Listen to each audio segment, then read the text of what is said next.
नमस्कार दोस्तों, कैसे हो आप सब। आशा करते हैं आप लोग ठीक होंगे। तो आज सुनाएंगे आप सभी को सोहर गीत। सुनिएगा और बताइएगा कैसा लगा। बहुत ही प्यारा सोहर गीत है। करते हुए चलिए सुनाते हैं ये प्यारा सा सोहर गीत। एकाही ना राजा के दुई रानिया ता, एकाराही गोरा ता, एकाराही सावरा, एकाराही सावरा हो। सखिया गोरा कीता सोमई राजा गोदिया सावर की दुआरा वा, सावर की दुआरा वाई हो। सखिया गोरा कीता सोमई राजा गोदिया सावर की दुआरा वा, सावर की दुआरा वाई। आधी रात घोड़ावा तुराने ता, राजा उठी बांधाई ता, राजा उठी बांधाई हो। बहिनी पड़ी गई राजा कई पर छाइया ता, सांवरी गर्भ से ता, सांवरी गर्भ से नी हो। बहिनी पड़ी गई राजा कई पर छाइया ता, सांवरी गर्भ से ता, सांवरी गर्भ से नी हो। सांवरी बाहर घर अंगना ता, गोरा की निहारई ता, गोरा की निहारई हो। बहिनी हमार संगी सोए राजा गोरावा ता, सांवरी दुआरावा ता, सांवरी दुआरावाई हो। बहिनी हमार ताऊ सोए राजा गोरावा ता, सांवरी दुआरावा, सांवरी की दुआरावाई हो। सारी कमल छायला चिताला युता गर्भ जनायुता गर्भ जनायु हो। सारी कमल छायला चिताला युता गर्भ जनायुता गर्भ जनायु हो।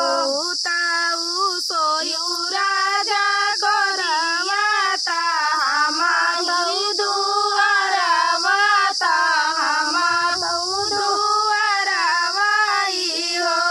गोरखी आधी रात घोड़ावा तुराने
ताऊ सोए तोरी गोदिया ता संवारी दुआरवा ता संवारी दुआरवाई हो राजा संवारी ता होई गई गारवा से ता हमाया पराधीन ता हमाया पराधीनी हो राजा संवारी ता होई गई गारवा से ता हमाया पराधीन ता हमाया पराधीनी हो पराए रानी चुप रहा भाले जानी गईलू केहू का नहीं बतायू केहू का नहीं बतायू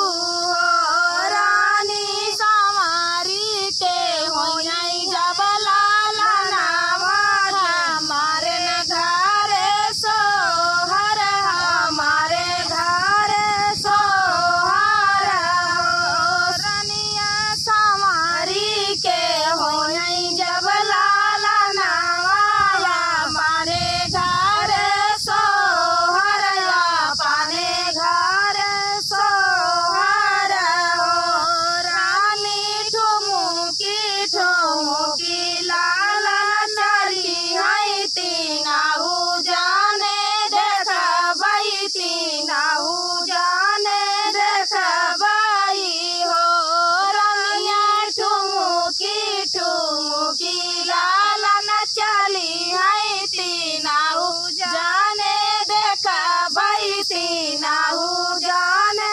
देखबई हो रानी तीनाऊ जाने काला चली है गाया तीनाऊ जाने तारा बाई तीनाऊ जाने तारा बाई हो रानी तीनाऊ